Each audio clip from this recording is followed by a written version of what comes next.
열왕기상 17장 17절에서 24절 말씀입니다. 2일 후에 그 집주인 되는 여인의 아들이 병들어 증세가 심히 위중하다가 숨이 끊어진지라.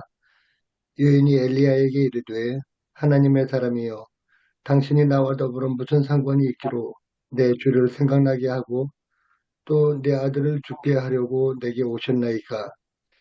엘리야가 그에게 그의 아들을 달라 하여 그를 그 여인의 품에서 받아 안고 자기가 거처하는 다락에 올라가서 자기 침상에 누이고 여호와께 부르짖어 이르되 내 하나님 여호와여, 주께서 또 내가 우거하는 집 과부에게 재앙을 내리사 그 아들이 죽게 하셨나이까 하고 그 아이 위에 몸을 3번 펴서 엎드리고 여호와께 부르짖어 이르되 내 하나님 여호와여, 원하건대 이 아이의 혼으로 그의 몸에 돌아오게 하옵소서 하니 여호와께서 엘리야의 소리를 들으심으로 그 아이의 혼이 몸으로 돌아오고 살아난지라.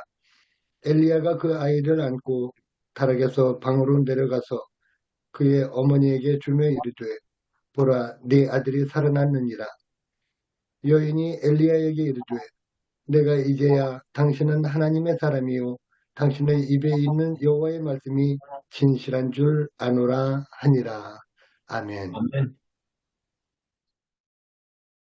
오늘은 성령 강림절 후 3번째 주일입니다. 제목은 생사를 주관하는 기적, 기적을 목도하는 순종입니다. 성경 본문을 조금 전에 읽으셨고요. 우리 주석은 김인석 교수님, 한국침례신학대학교에 계신 분께서 하셨습니다. 설교 착상으로서 본문을 이렇게 보면 엘리야와 그 본문에 대한 그 전반적인 이야기가 간략하게 언급되어 있습니다. 엘리야는 그 이름의 뜻이 여호와가 하나님이라는 뜻으로 여호와 유일사상을 천명했던 예언자입니다. 근데 공교롭게도 이 엘리야가 활동했던 시대는 하나님을 유일신으로 섬기던 시대이보다는 바알을 하나님처럼 섬겼던 아합 왕의 시대입니다. 오늘 본문은 엘리야의 사역의 정점이라고 할 수 있는 갈멜산 사건을 향해 출발하는 그 하나의 드라마의 서곡과 같은 위치에 있습니다. 그리고 오늘 본문의 내용은 이제 기적을 경험하기 위해 믿음의 시험이 제시되는데 엘리야와 여인 두 사람이 그 요구되는 믿음에 순종했다. 그런 내용입니다.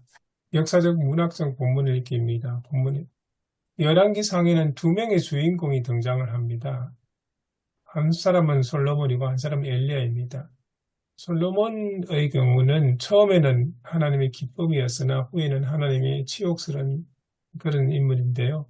그 이유는 이제 처음에 등장해서 여호와의 성전을 건축하고 그 성전 건축 가운데 기도도 하고 있는데 후대에 가면 종교 혼합주의를 도입을 하고 이방 신전 건축을 많이 합니다. 그래서 그 결과 그의 아들 때에서 남북이 분열되고 그리고 결국 아합 왕의 시대가 오면 이스라엘은 바알 종교를 국교화하는 그런 상황까지 이르게 됩니다. 그러면서 이제 솔로몬이 하나님의 치욕이라고 불리고요. 두 번째 인물이 엘리야입니다. 종교 혼합주의와 아합 왕조를 타파하는 그 혁명을 시작하는 그 예언자이죠. 오늘 본문에 해당되는 열왕기상 17장 처음부터 보면 극심한 가뭄의 이제 예고가 되고요. 8장에는 갈멜산 사건이 있고 그리고 다음 21장에는 아합 가문 멸절 예고가 있고요. 그리고 예후의 그 예고의대로 예후의 구테타가 일어나서 아합 가문이 완전히 멸망하는 그런 이야기로 전개가 됩니다. 가운데 이제 열왕기상 17장에 나오는 엘리야가 예고했던 그 극심한 가뭄은 결국 비를 주관하는 바알에 대한 경고이자 자연을 주관하는 참신이 누구인지에 대해 선언하는 것이라고 할 수 있습니다. 그런 상황 속에서 이제 극한 조건에서 믿음의 순종이 요구되는 몇몇 에피소드가 등장을 하는데요. 그 중에 하나가 이제 엘리야입니다. 엘리야는 하나님의 사람이지만 어쩔 수 없이 아합 왕을 피해서 숨어 살면서 먹고 마시는 문제에 봉착하게 되죠. 그때 이제 그 믿음의 순종에 대한 응답으로서 하나님께서 까마귀를 통해서 그의 음식 문제를 해결해 줍니다. 그 두 번째는 이제 시돈의 과부인데요.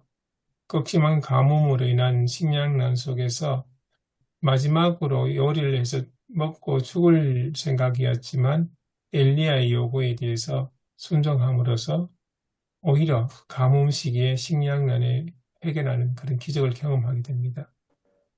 본문에서는 엘리야와 시돈의 과부에게 닥친 시험과 믿음의 순종이 언급이 되는데요. 과부의 경우는 엘리야가 죄를 징벌하시는 하나님의 사람이기에 자기 죄가 드러나서 아들이 죽었다고 생각을 합니다. 그러면서 이제 엘리야를 원망을 하죠. 반면 엘리야는 자신을 그렇게 선하게 대했던 과부의 집에 이제 재앙이 일어난 거죠. 거기에 대해서 하나님 원망하며 하나님께 부르짖게 됩니다. 이게 이제 오늘 본문 내용입니다. 신학적 명상적으로 본문 읽기를 보시면요. 과부가 마지막에 기적을 경험하고 고백했던 내용이 열왕기상 17장 24절입니다. 여기에서 엘리야가 합당한 하나님의 예언자로 인정을 합니다. 그래서 학자들은 이 과부의 고백을 통해서 이 본문을 엘리야가 합당한 하나님의 예언자로 인정되는 그런 본문으로 이야기를 합니다. 참 하나님의 사람으로 증명된 엘리야는 갈멜산 사건의 주인공이 됩니다. 바로 이어지는 18장에서 일어난 사건이죠. 그 다음 사건으로 바알 숭배의 원흉인 아합 집을 몰살한 예후를 기름 부어서 세웁니다. 그래서 이제 본문의 이치를 가만히 보면 비의 죽음 예고가 먼저 나오고요. 열왕기상 17장 초 1절에서 7절 이야기입니다. 엘리야가 가뭄을 예고한 거죠. 그리고 비의 부활, 열왕기상 18장의 갈멜산 사건 이후에 일어난 이야기입니다. 그러니까 그 사이에 본문이 들어가 있습니다. 그래서 본문은 죽은 자에게 생명을 돌려주는 사건이라고 할 수 있습니다. 죽은 아들 다시 살린 그 사건이고요. 반면에 갈멜산에서의 사건은 바알의 선지자에게 죽음이 선고되는 그런 사건입니다. 거기에 이제 본문에 등장하는 엘리야와 과부에게 요구되는 믿음의 순종이 요구되는데요. 처음에는 이제 먹고 사는 생존 문제를 주관하신 분이 하나님임을 기적을 통해서 경험을 합니다. 오늘 본문에서는 살고 죽는 생명의 문제를 주관하시는 하나님으로 인해서 시험에 처하게 됩니다. 거기에 대해서 믿음의 순종이 나타나는데요.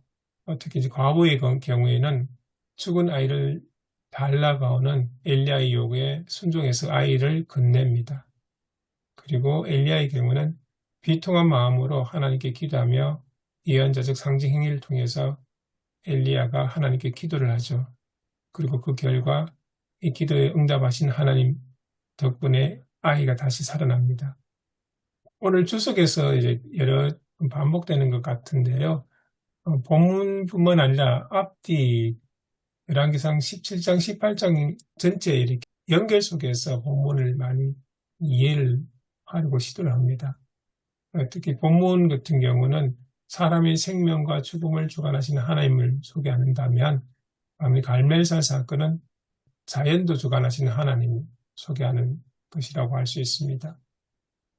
이 갈멜산 사건에 인해서 바알의 선지자들은 죽게 되지만 오히려 아합의 왕이 핍박을 받아서 생명이 위태로웠던 엘리야는 끝까지 살아남아서 성천을 하게 됩니다. 하나님의 사람을 선대하여 생명이 살아난 과부의 집이 있는 반면에 그와 대비되게 하나님의 사람을 학대해서 죽음이 닥친 아합의 집이 있습니다. 이런 이제 대조관계가 계속 부각이 됩니다. 네 번째, 위기 반 회개로 본문 읽기. 엘리야 이야기의 주제는 참 하나님은 여호와뿐이다. 하나님은 생명과 죽음을 주관하는 분이다. 이렇게 할 수 있습니다.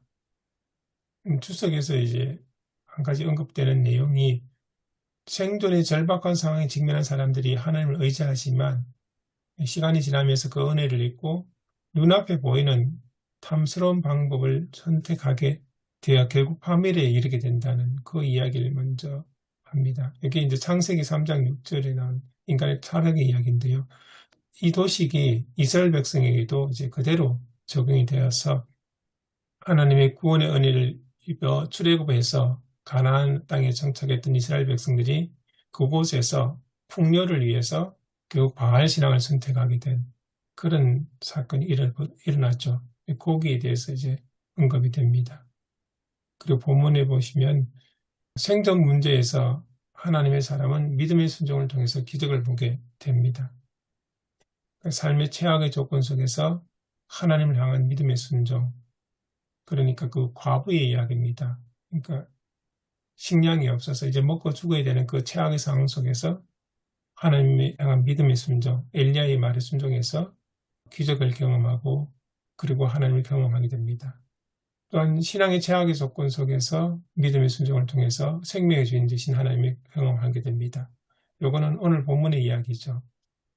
그래서 이제 이 설교 주석을 가지고 윤재덕 목사님께서 설교문을 작성해 놓으셨는데요. 전체 간략하게 요약을 하자면 이렇습니다. 도입 부분이 이제 가짜와 진짜의 명품에 의해 언급을 하셨고요. 그러면서 이제 본론 부분 들어가서 본문의 배경과 주제에 대해서 이야기를 합니다. 여호와가 아닌 바알을 신으로 섬긴 아합 왕 시대의 이야기이고 엘리야 선지자가 그 시대에 하나님이 참 신이라는 것을 전했다. 이게 이제 주제라고 언급을 합니다. 그리고 나서 이제 과부 이야기를 합니다. 과부가 이제 엘리야를 향해서 원망을 하는데 왜냐하면 자신의 아들의 죽음은 엘리야와 관계가 있다고 생각했기 때문에 그렇습니다. 그러면서 이제 과부에 대한 소개, 오늘 본문의 내용 앞에 나오는 그 엘리야와 과부의 첫 만남과 첫 기적에 대한 이야기를 통해서 과부를 소개하고요. 그리고 과부에게 닥친 고난이 바로 아들의 죽음이라는 것. 그리고 거기에 대한 엘리야의 반응은 죽은 아들을 위해서 기도한 것이었다는 것. 그리고 그것을 통해서 과부는 기적을 경험하게 되고 비로소 엘리야를 하나님의 사람으로 인정하게 된다. 이런 식으로 설교를 전달했습니다. 그리고 이제 뒤에 결론 쪽 부분에 가서 이런 기적들 경험은 결국 순종을 통해서 경험한 것이다. 이렇게 언급을 하고요. 그리고 과부는 이제 두 번의 순종을 하게 되죠. 엘리야와 처음 만났을 때, 그리고 오늘 본문 속에서 이 두 번의 기적 경험을 하게 됩니다. 결국 이런 기적의 경험은 순종을 통해서 한 것이다. 이렇게 해서 결론으로 정리를 하고 있습니다. 그리고 이제 제가 저희들 토론을 위해서 함께 나눠봤으면 좋겠다는 질문을 세 가지 적었습니다. 하나는 이제 지금 오늘 본문이 열왕기상 17장과 18장에 전개되는 그 에피소드 한가운데 들어있습니다.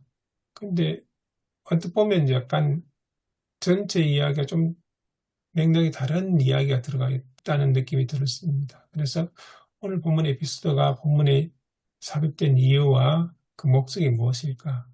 거기에 대해서 함께 이야기를 나눠봤으면 좋겠고요. 또 두 번째는 24절 과부가 했던 고백의 의미가 무엇일까?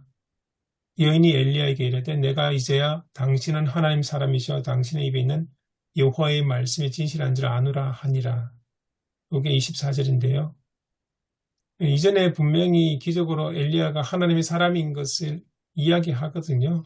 그런데 또 다시 이렇게 고백을 한 게 왜 이렇게 반복되는 고백을 했을까? 이전에는 엘리야가 하나님의 사람인 것에 대한 확신이 부족했던가 그런 이제 생각이 들었고요. 거기에 대해서 여인의 신앙 고백에 대해서 함께 이야기를 좀 나눠봤으면 좋겠습니다.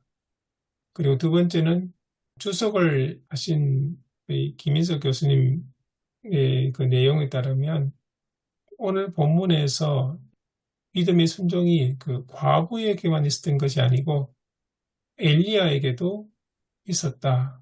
그렇게 이야기를 하거든요. 근데 그게 정말 엘리야에게도 믿음의 순종이 요구되었다고 볼 수 있는 것인지 아니면 과부의 호소와 한탄에 엘리야가 목회자로서 안타까운 마음으로 그를 위해서 기도해 준 것인지 이런 생각이 들었습니다. 그래서 이제 여기에 대해서 함께 같이 이야기를 나눠봤으면 좋겠다는 생각이 들어서 질문을 넣었습니다. 예, 제가 준비한 것은 여기까지입니다.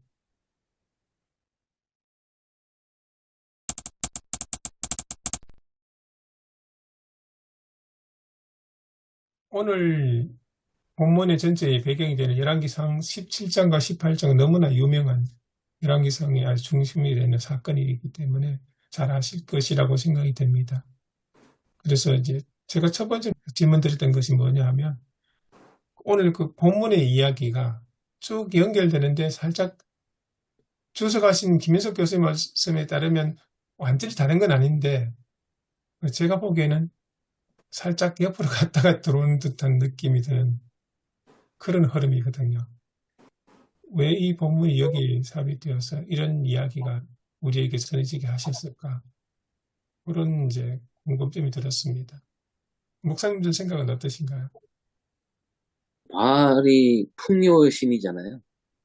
거기에 대한 어떤 그 반증으로 사람들은 다 그 풍요 부자가 되려고 더 많이 가지려고 하는 그런 시대에 또 그런 신을 섬기고 있지만 실상은 먹을 것이 없어 죽음을 앞두고 있는 사람이 있다는 것을 보여주는 그러니까 바알 신에 대한 어떤 그 바알 신에 대한 허상을 보여주는 그런 한 사례가 아닐까 그런 의도를 갖고 이 이야기가 들어있지 않을까라는 생각이 들었습니다. 오 목사님 말씀하신 것을 생각하면 오히려 그 앞에 엘리야와 시돈 과부가 처음 만났을 때 이야기가 거기에 해당된다고 보거든요. 바알을 섬기는 그 본고장인 시돈 지역에 사는 사람조차 먹을 것이 없어가지고 굶어 죽게 생긴 그런 모습. 그런데 오히려 하나님께서는 거기에다가 하나님 사람을 보내가지고 그 여인을 살리는 모습. 그게 아마 오목스 말씀하신 것 같아요. 내용은 맞아떨어지는 것 같은데. 근데 오늘 본문은 조금 다른 것 같아요. 여인이 그러니까 고백했던 것도 그렇고. 근데 그 아들이 죽는 것도 사실은 영양 부족 상태에서 병이 들지 않았을까? 얼마든지 연결이 가능하지 않을까 생각이 들고요. 그다음에 요즘 좀 정치와 연관시켜서 보면 그 이제 아합 왕을 따르는 이스라엘 백성들이 많았지 않습니까? 다들 그쪽을 뭐 엘리야 기적을 베푼 다음에도 그들은 여전히 바알을 따랐잖아요. 그러니까 이제 약간 이제 비약해서 진짜 요즘 이제 뭐 보면 뭐 태극기 부대 뭐 이제 그런 일이 있었는데 요즘 지금은 이제 많이 수그러들었지만 나라를 사랑한다는 게 애국한다는 게 어떤 허상을 쫓는 게 아니고 그런 과부 한 사람 아들을 잃을 수밖에 없는 그런 과부에게 대한 측은지심이 그게 진짜 애국이지. 그 잘못된 애국 정신을 좀 꼬집을 수 있는 그런 본문이기도 하다고 저는 생각합니다. 음, 그러니까 정리하면 가난한 여인에게 아들이 있었는데 그 아들이 이제 영양실조로 죽었는데 이제 엘리야가 그 집에 이제 머물렀고 그 엄마 되는 그 과부는 그 슬픔이 이제 엘리야에게로 향한 이제 원망과 원성으로 이제 쏟아졌고 이제 난감해진 엘리야가 이제 팔을 뻗어 이제 그 아이를 위해서 하나님께 이제 기도하는 거 그게 본문의 클라이막스라고 볼 수 있겠습니까? 그렇게. 살려주셨고 네. 그러니까 이제 24일에 그 이후에 그 과부가 엘리야에게 이제 고백을 합니다. 이제 알겠다고. 당신은 하나님 사람입니다. 이 말은 이제 하나님께서 정말 살아계시고 하나님께서 우리 아들을 살려주셨고 또 우리가 이렇게 참 먹을 것도 없는 상황에서 우리를 건져주시는 분이라는 그 고백이 함께 24절에 들어있지 않을까 그 생각도 들었습니다.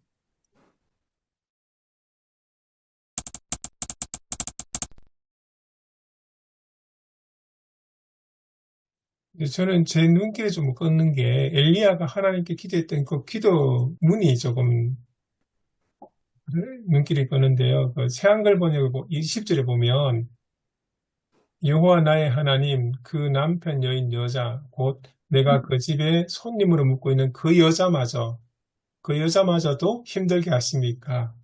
그 여자의 아들을 죽이시다니요.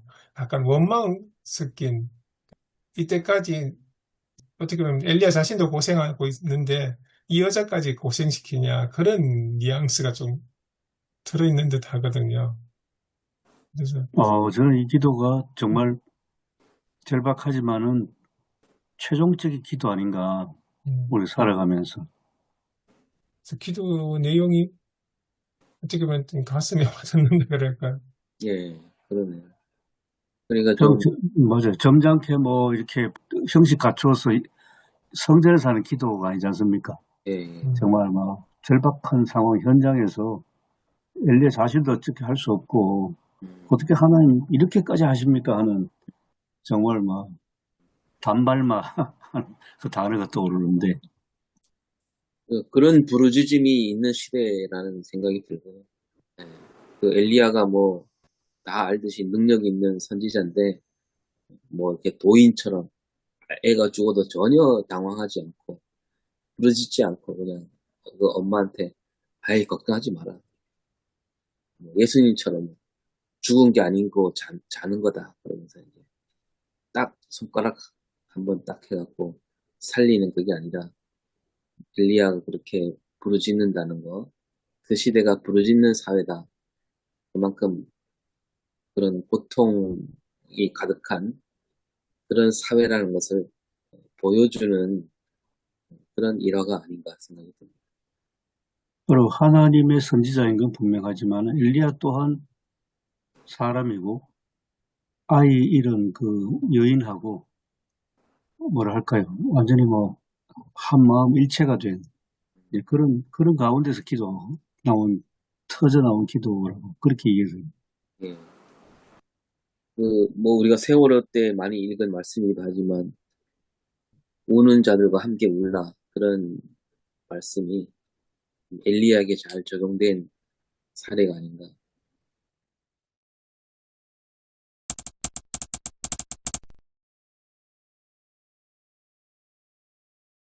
저는 이 오늘 본문은 그 사렙다 가부의 여인의 이제 그 개인적인 신앙의 그 차원에서 좀 들어가기보다는 어떻게 보면 이 이야기가 뭐 실제적인 사건일 수도 있고 또 이제 어떤 주석들을 보면 우화적인 것이다. 이렇게 표현하기도 하고 그러는데요. 아까 최영재 목사님이 말씀하신 것처럼 이제 가뭄 애언과 또 갈멜산의 그 사이에 있는 이야기거든요. 그래서 이제 여기에는 편집자에 있어서는 굉장히 중요한 의도가 있는 그런 이제 구성이라고 볼 수 있거든요. 근데 이제 우리가 이제 이 한가나의 사건 놓고 보면 저는 생뚱맞은 이야기가 좀 들어가 있는 것 같은 그런 느낌이기도 하고 그래서 이제 많은 고민을 가져다 주기도 하는데요. 저는 이제 이 본문의 이제 성격은 갈멜산에서의 그것을 앞두고 아합에 대한 저항의 메시지로 보아야 되지 않느냐.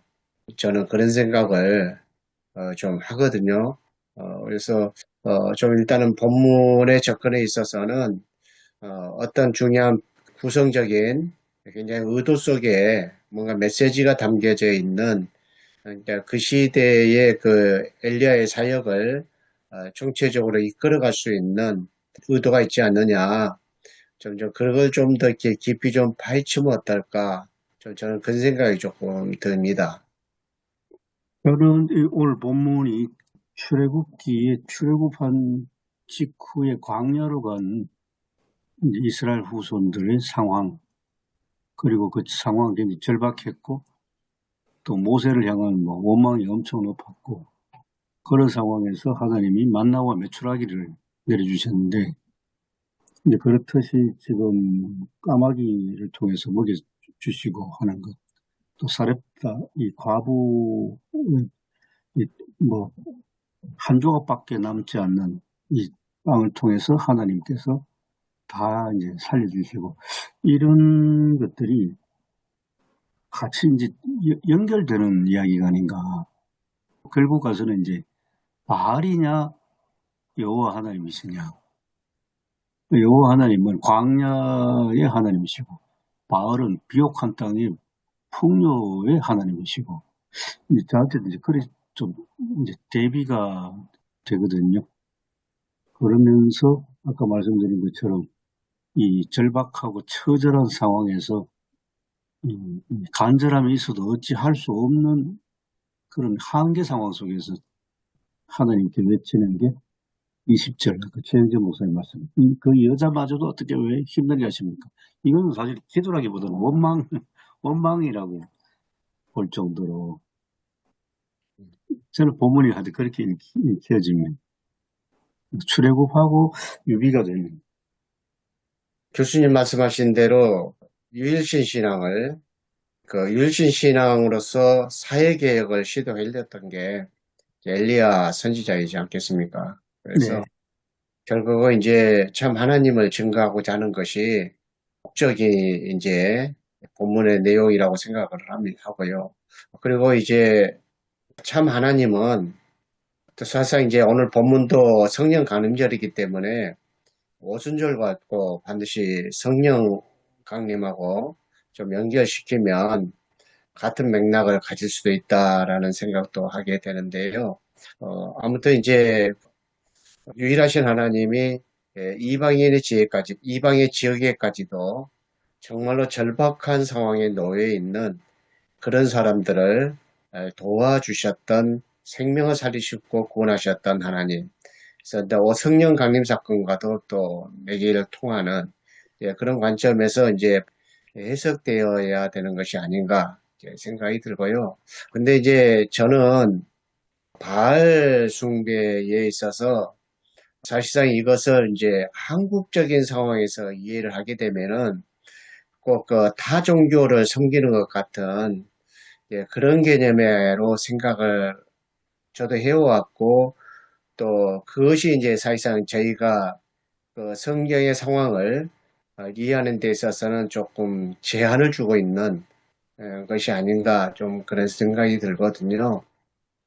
그래서 이제 유일시 신앙으로 사회개혁을 했던 이제 엘리야의 노력들은 바알에 대한 저항인데 그 바알에 대한 저항은 당시에 정치적이고 또 국제적인 그런 상황들 또 국가의 운영과 관련되어 있는 그러한 것들 그래서 어떻게 보면은 하나님의 통치에서 이제 완전히 벗어나는 이제 다른 세계의 영역을 구축해 가는 것.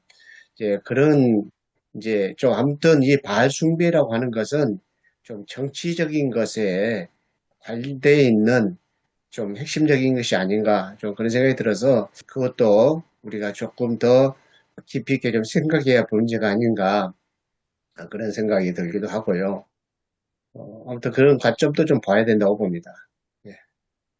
그 당시에 그 이제 오므리 왕조에 의해서 이제 쿠데타로 정권이 세워지고 그다음 이제 아합이 이제 정권을 계승하지 않았습니까? 했는데 이제 그 바알을 섬기고 있는 이제 그 시돈 지역에 그 이세벨과 이제 그 정략 결혼을 했는데요. 이것은 이제 또 그 정치 외교적인 그런 이제 이유가 있던 것 같더라고요.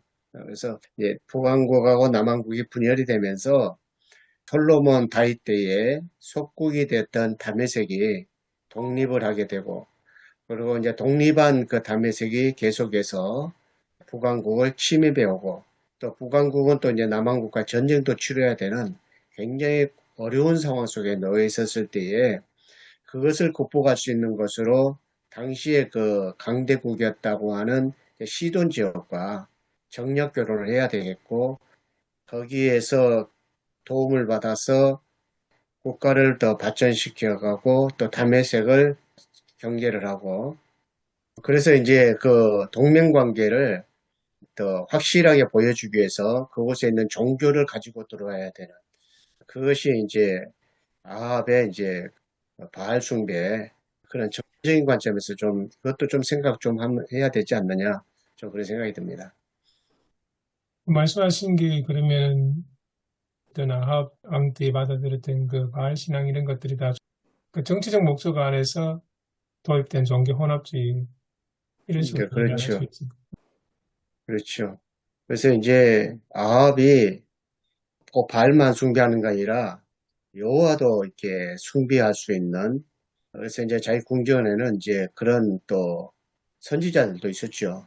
그러나 엘리야와는 전혀 다른 그러니까 어떻게 보면 의용 종교 지도자들 그래서 사회를 더 통합시키려고 했던 의도성 그런 것이 이제 하면서 바알 숭배로 함께 같이 갔던 그런 것이라고 봐야 될 것 같습니다.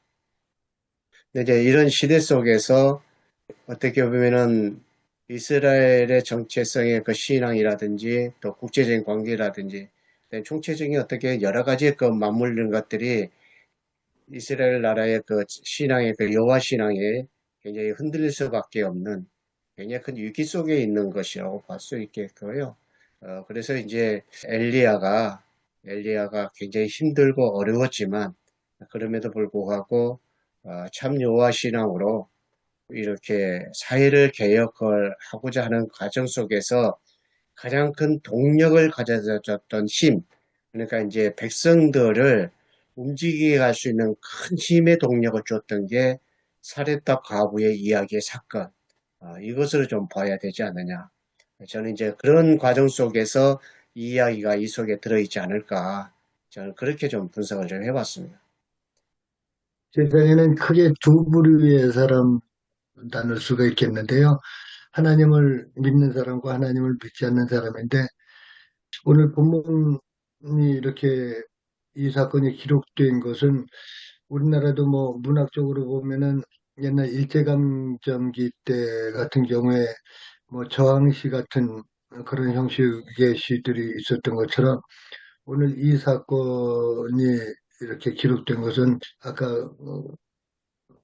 이미 그 교수님 말씀하신 것처럼 시대적으로 여호와의 어떤 신앙을 강조하기 위한 아주 절박하고 처절한 사회개혁이라고 그래야 될까요? 뭐 종교개혁 그런 것이 강하게 요구되었기 때문에 이 사건을 소개하면서 여호와만이 참 신인 것을 뭐 그때 당시에는 바알 신이라고 하는 풍요의 신을 주로 그렇게 섬기면서 이렇게 뭐 세속적인 삶을 살았던 사람들에게 참 신이신 하나님을 소개하는 그런 사건을 기록한 것이 아닌가 그런 생각이 좀 들었습니다.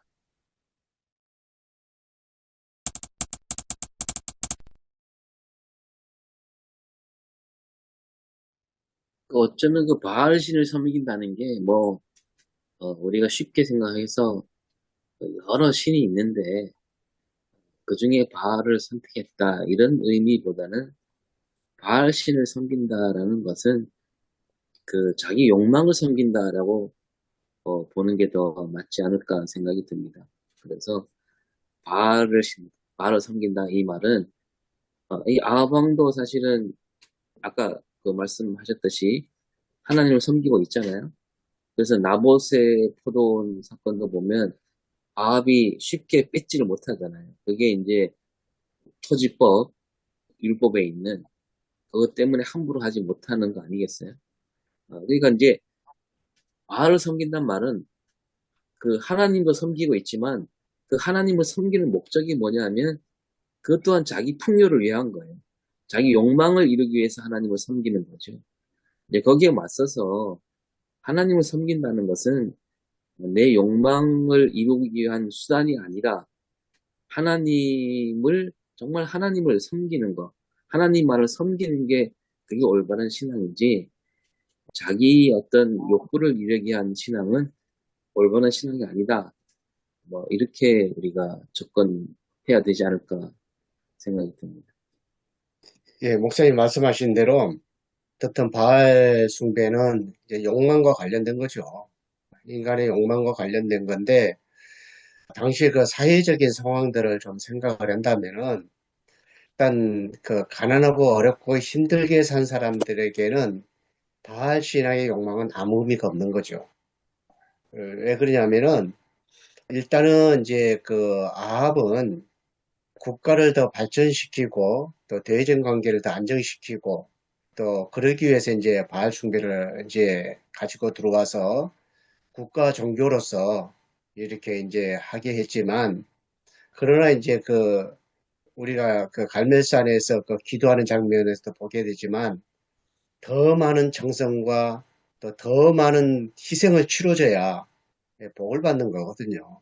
그러니까 그렇게 할 수 있는 사람들은 가난한 백성들은 전혀 할 수가 없는 거죠. 그냥 있는 사람들, 기득권者, 그런 사람들은 그렇게 해서 우리가 이렇게 복을 받았다 할 수가 있지만, 가난하고 힘들게 사는 사람은 당신들 정성이 부족해서 그런 거다. 그래서 인간의 욕망을 자극시키지만 결코 그것을 채워줄 수가 없는, 그래서 결국은 이제 그런 원인들이 다음에 가서는 이제 아합정권이 결국 무너질 수밖에 없는 그런 결과로 가지 않았을까. 저는 이제 그런 생각을 좀 하고요. 아무튼 이것은 인간의 어떤 욕망과 관련된 것이라고 봐도 저도 뭐 그렇게는 동의를 하겠습니다. 저는 오늘 본문 말씀이 계속 그 사르밧 과부에게 자꾸 눈이 가가지고, 예, 그래서 보니까 17절부터 본문이지만은 5절부터 좀 읽으면 어떨까. 그렇게 보면 이제 엘리야가 사르밧 과부를 만나는데 이 과부한테 먹을 것 좀 달라 하니까 한 줌의 밀가루, 그리고 그 밀가루로 빵 구울 기름 조금밖에 없고, 근데 이거 먹고 이제 죽겠다고 아들하고, 요즘 심각한 이제 자살을 생각한 거 아닙니까? 이거는 사르밧 과부가 12절입니다. 12절. 남은 요거 먹고 이제는 우리는 죽겠다고 이제 작심을 했던, 죽음을 결심한 여성을 만난 그거든요. 엘리야가. 그런데 이제 엘리야의 말을 듣고 그렇게 여인성이 따랐고, 그러니까 정말 하나님께서 엘리야도 살리시고 이 여성의 가족도 살려주시고 그렇게 살아났는데 17절 이하는 또 보면 그 아이가 오면 죽어버렸어요. 영양실조로. 여기 이제 뭐 과부는 뭐 자살하겠다고 생각했지만은 자기 아이가 죽으니까 이제 막 엄청난 원망과 원성이 쏟아져 나와요. 그런 스토리들이 저한테 크게 다가오는 것이, 제가 요즘 이런저런 여러 도시들의 상황을 듣는데, 제가 3월 달이었습니다. 전주에 갔었는데 상점의 문이 엄청 많이 닫혔더라고요. 장사가 안 돼가지고 문 닫는 상점. 또 어제도 누가 들었는데 포항의 큰 교회 장석교회 근처에 상점들이 뭐 아마 절반 정도는 문을 닫은 것 같습니다. 야, 우리 경제가 어렵다는 이야기는 들었는데 정말 이렇게 절박하구나. 사르밧 하고 이게 뭐 주석하고 상관없는 거는 하여튼 저한테는 그 오늘의 상황이 본문하고 이게 연결이 되는 것. 그래서 또 오늘 본문은 진짜 가난하고 약한 자와 함께 하시는 하나님, 절망의 자리에서 또 다시 그물에게 소망을 일으켜 주시는 하나님, 정말 생명을 살려주시는 하나님, 그래서 하나님은 우리의 참 하나님이시다. 그리고 그것이 이제 성령의 역사와도 우리는 경험하고 체험하게 하셨다. 그것이 이제 또 메시지도 아닌가, 그런 생각이 듭니다. 그 교수님 말씀과 연관해서 사실은 뭐, 이 시대상이 그렇게 먹을 것이 없어서 죽기를 기다려야만 하는 사람들이 그만큼 많았고, 또 아들을 잃고 슬퍼하는 사람도 많았다. 그래서 도무지 기적 없이는 살 수 없는 시대를 보여주지 않는가. 이렇게 볼 수 있는 것 같습니다. 네, 그렇죠. 그렇게 기적이 없이는 살 수 없는 그런 사람들에게 우리 하나님께서는 그 이스라엘 밖에 있는 이방인 지역까지 가셔서 그들에게 빛을 주시는 하나님. 그것이 이제 성령님이 우리에게 찾아오신 그런 의미이기도 하고, 뭐 그렇게 보면 좋겠다는 생각이 듭니다. 아까 어떤 목사님 얘기했지만 이게 시돈에 속한 사르밧이라고 했잖아요. 그죠? 그리고 네. 이세벨도 시돈에서 온 사람이고.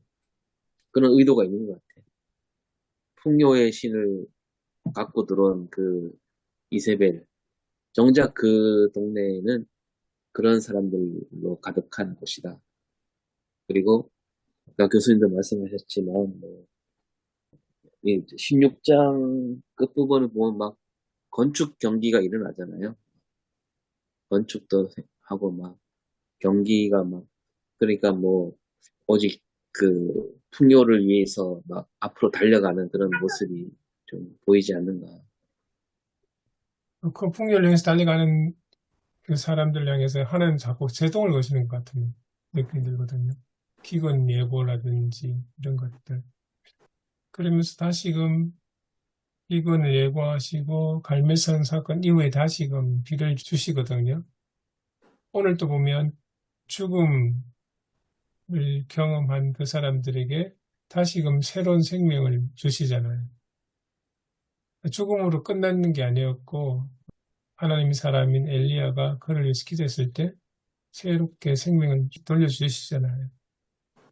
죽음과 기근, 어떻게 보면 이 여인 과부의 입장에서 봤을 때 마치 지금의 기근도 그렇고 죽음도 그렇고 다 하나님이 원인인 것 같은 느낌이 들 정도로 그렇게 여겨질 텐데 그런 상황에서도 하나님 기도를 들으시고 생명을 주시고 또 나중에는 기도 다시 주시고 하시는 모습이 맞아요. 죽음에 대한 주제도 여기에서는 굉장히 중요한 것 같습니다. 과부가 마지막 남은 요거 가지고 빵 만들어서 우리 아들하고 죽겠다고 근데 자살을 결심을 했는데 그런데 막상 자기 아들이 실제로 죽어버리니까 이게 견딜 수 없는 슬픔, 원망 막 튀어나오고 그런데 이제 기도를 통해서 하나님이 살려주셨지 않습니까? 살려주시니까 이제 정말 당신은 하나님의 선지자입니다. 하나님 살아계심을 믿습니다. 이런 어떤 죽음에 대한 죽음의 임박한 그 절박한 상황에서 거기서 실제로 죽으니까 이게 결국은 인간이 죽음이 최종이 아니고 결국 생명이 소중하다는 걸 다시 한번 일깨워주는 게 서로 이제 지금 느껴지는 집입니다. 정말 오늘 본문 상황이 엄청 절박하네요. 사실 기근도 그렇고 죽음도 그렇고 여인의 힘을 어떻게 할 수 없는 상황이지 않습니까? 이 상황에 보면 인간의 힘으로 어떻게 할 수 없는 그런 상황에 직면한 그런 경우라고 보여지거든요. 이제까지 본문 읽을 때 하나님이 이렇게 하셨습니다. 혹은 엘리야 중심으로 이렇게 본문을 그냥 그렇게 쭉 왔었는데 오늘 이게 이 과부 쪽으로 이렇게 집중이 되니까 굉장히 본문이 새롭게 오고 지금 어려운 처지에 있는 그런 어떤 그 여인의 절박하고 최종적인 그 상황에서 하나님이 지금 어떻게 하시는가를 여인을 통해서 알 수 있는. 예. 그러니까 교수님 말씀대로 지금까지 들은 이 본문으로 듣는 설교는 다들 그런 쪽으로 맞춰져 있죠. 하나님이 이렇게 놀라운 기적을 베푸신 분이라고, 여러분도 잘 믿으면 이러한 기적이 일어날 거라고. 그게 틀린 말은 아닌데 뭔가 이게 결이 다른, 그 다음에 엘리야 선지자가 얼마나 위대한 선지자인가. 이런 데만 자꾸 이제 우리가 많이 들어봤는데, 그 본문을 좀 더 우리가 오늘 얘기하면서 그런 쪽의 시각보다는 시대 전체를 바라보고 과부가 당하는 그 어려움을 공감하고 그쪽으로 나가는 게 어떻게 보면 편집 의도라고 해야 되지 않나 생각됩니다. 그러니까 아합 왕 시대를 역사로 써라 하면 아마 왕조사를 많이 쓰지 않겠습니까?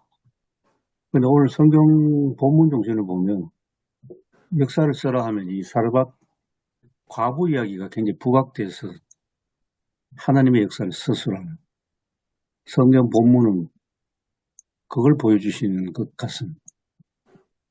그래서 이제 방금 이야기하시는 거 들으면서 된 질문이 오늘 제목이 생사를 주관하는 기적을 목도하는 순종이고 주석에 많은 내용이나 설교의 내용은 믿음의 순종 이야기를 하지 않습니까? 물론 하나님 기적을 경험할 때 믿음의 순종이 있었기 때문에 가능했다고 이야기는 할 수 있겠지만, 이 본문의 내용의 이야기 속에서 그게 아주 중요하게 부각돼야 할 주제일까 그런 생각이 들거든요. 믿음의 순종이라고 해서 언급됐던 내용이 뭐냐, 어떤 부분이냐면 과부가 엘리야가 아들의 시신을 달라 했을 때 내어줬다, 순종해서 내어줬다, 그 부분하고 엘리야도 역시 하나님 원망했지만 그래도 예언자적 상징 행위를 하면서 기도해서 하나님께 부르짖었다. 이런 두 가지 근거를 이야기를 하시거든요. 오늘 쭉 이야기하신 거 들으면 사실 그게 중요하고 핵심적인 건 아니지 않나 그런 생각이 많이 들기도 합니다. 예, 그런 건 좀 조심해야 되는 것 같아요. 이 제목에서 느끼는 어떤 느낌이 순종하니까 기적이 난다. 이런 식의 논리는 좀 우리가 조심스럽게 얘기해야 되지 않나. 그럼 은혜가 아니잖아요, 그게. 하나님과 우리 사이는 은혜의 관계인데, 순종했으니까 준다. 어떤 대가를 바라는 듯한 느낌. 그렇게 보기보다는, 아무튼, 아까 우리가 계속 얘기한 대로, 하나님께서 관심 있게 지켜보는 곳이 어디냐. 하나님 눈길이 어디에 머물고 있는가. 그런 쪽으로 봐야지. 순종하면 기적이 일어나고, 순종 안 했으면 기적이 안 일어난다. 이런 식의, 이게 틀린 말은 아니지만, 이걸 그냥 무작정 갖다 대는 거는 좀 지나친 잣대가 아닌가 생각이 듭니다. 신학적으로도 문제가 있죠. 그건 네. 보상이고, 네. 공로주의고, 하나님의 은총하고 상관없이.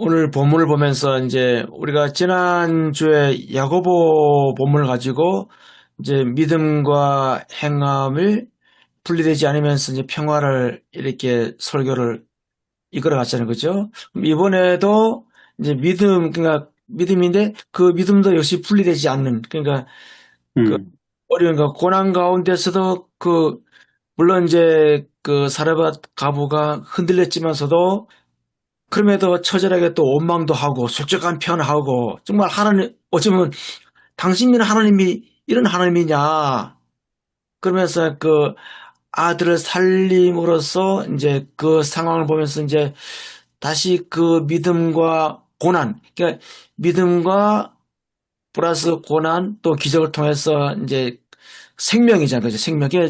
지난주는 어떤 평화의 포커스는 이번에는 하나님의 살리심, 생명, 이런 또 그런 생각이 드네 보니까 설교로 좀 진행이 좀 우리가 단순한 기적이 아니라 기적을 하나님의 생명, 살리심 그렇게 좀 설교 포커스를 좀 잡아가도 되겠다 그런 생각이 듭니다. 그렇네요. 예, 다 지난주 평화였고 이번엔 생명으로. 저는 아까 우리 교수님이 이제 앞에 본문을 통해서 이제 사르밧 과부의 처절함, 그는 죽으리라 그 말을 이제 자살을 암시하는 그 생각하시 저는 생각 못했는데 참 그 정도 이게 처절하거나 그냥 우리는 그냥 뭐 죽으리라 이거 먹고 정말로 굶어 죽겠다 뭐 근데 그게 이제 액션을 이제 가미한 그런 의미까지는 제가 생각하지 못했는데 그러니까 참 이게 생명이 굉장히 어떤 그런 소중함, 살리심 그 생각이 들어서 이제 말씀을 드렸습니다.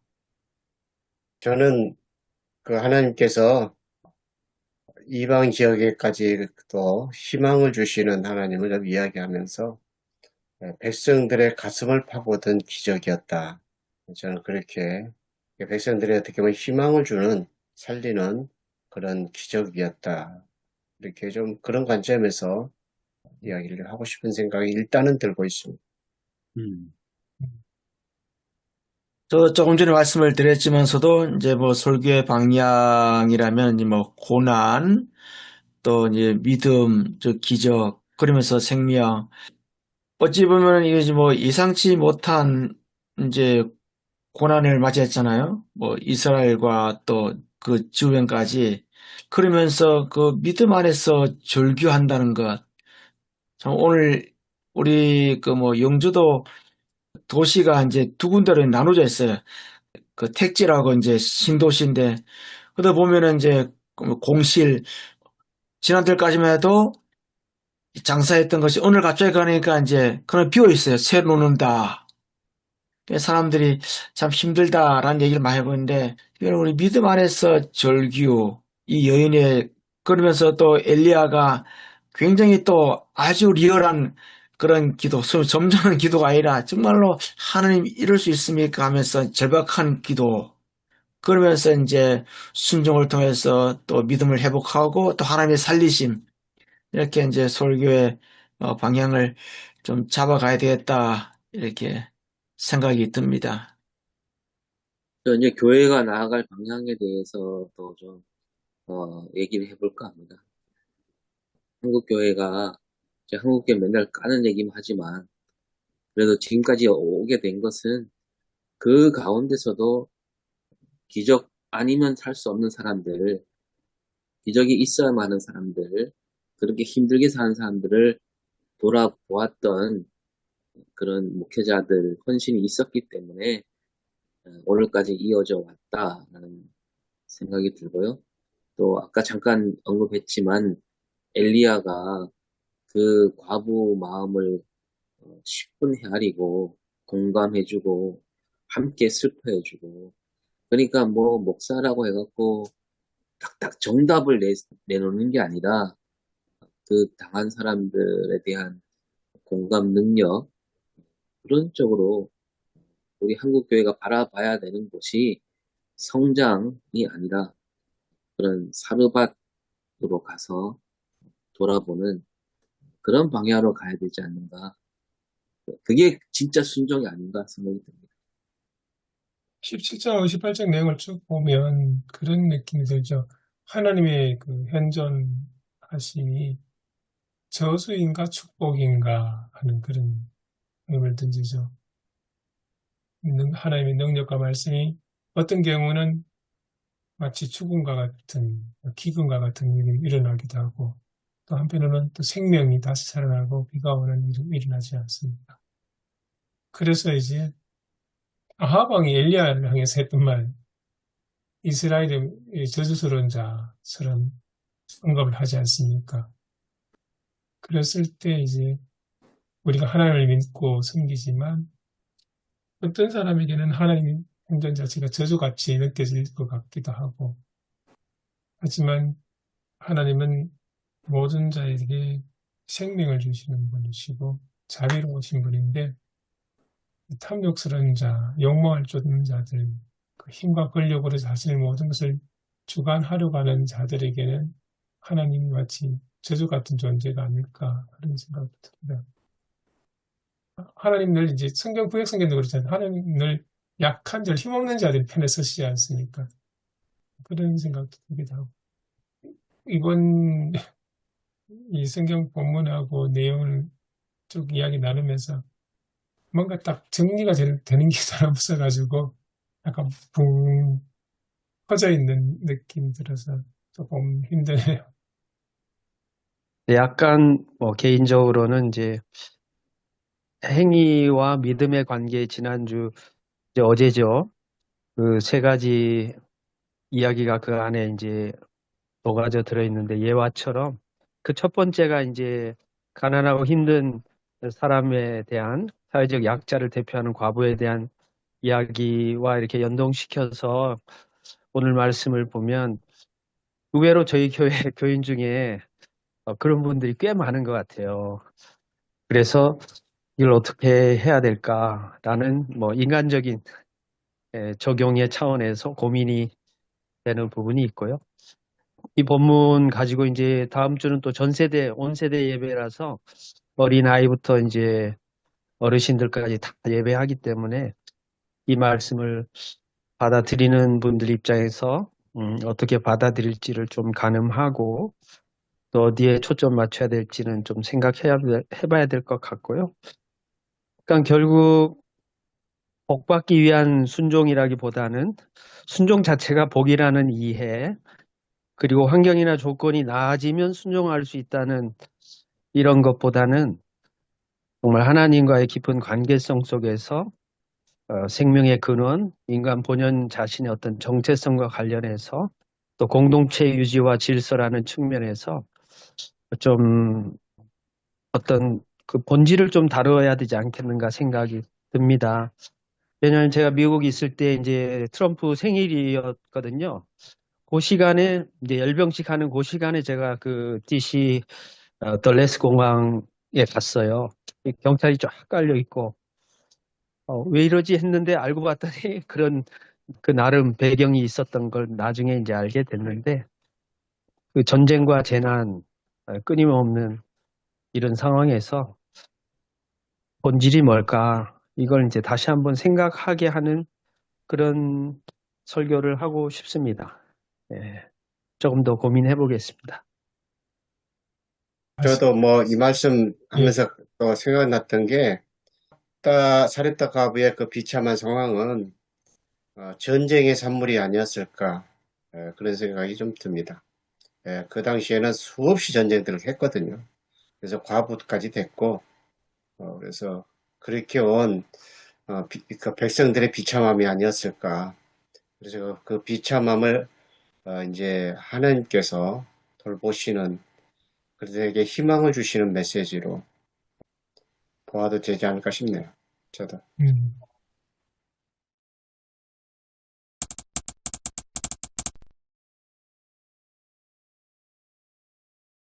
사랑과 은혜가 많으신 하나님 아버지 참 감사를 드립니다. 이 귀한 아침에 저희들이 하나님 말씀을 가지고 함께 토론하며 생각을 나눴습니다. 주님 아직까지 정리되지 않고 명확하게 잡히지 않는 것들이 있습니다. 또 한 주 동안 이 말씀을 붙잡고 실험하며 설교를 준비합니다. 주께서 함께 하셔서 저희들을 통해서 하나님께서 말씀하시고자 하는 그 말씀이 바르게 전해질 수 있게 역사해 주옵소서. 그리고 우리 목사님들 수고하시며 말씀을 전할 때에 그 말씀이 성도들을 살리는 생명의 말씀이 되게 해 주옵소서. 무더운 날씨 속에 목회하신 우리 목사님들 건강을 지켜주시고 다음 만날 때까지 늘 보호해 주옵소서. 감사드리며 예수님 이름으로 기도합니다. 아멘. 예, 수고하셨습니다. 수고하셨습니다. 예.